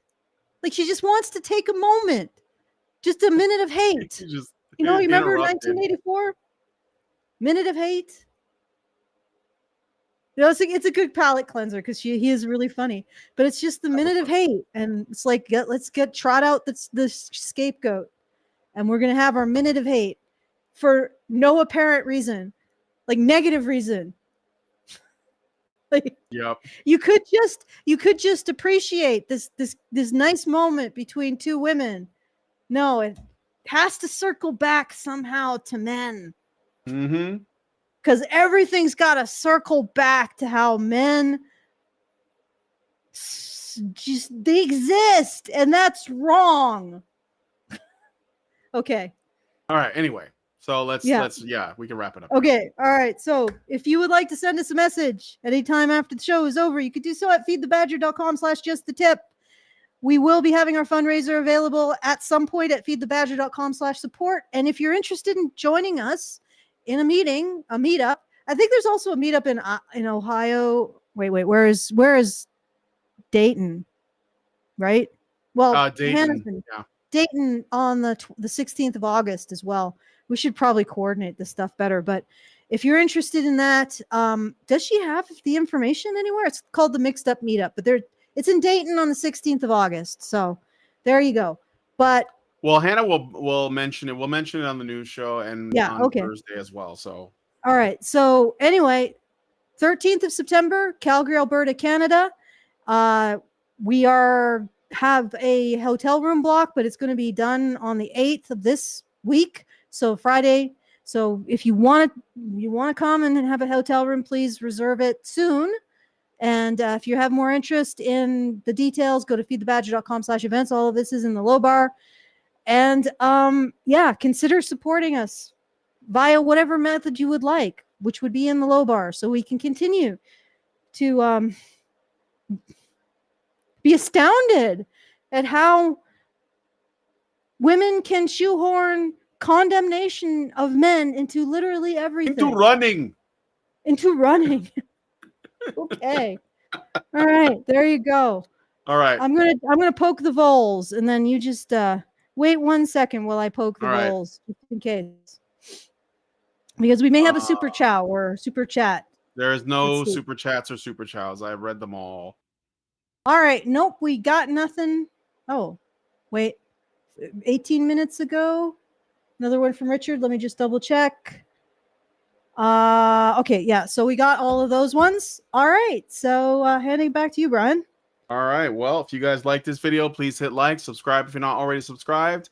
Hit the bell for notifications. Leave us a comment. Let us know what you guys think about what we discussed in the show today. And please, please, please share this video, because sharing is caring. Thank you guys so much for coming on today's episode of Maintaining Frame.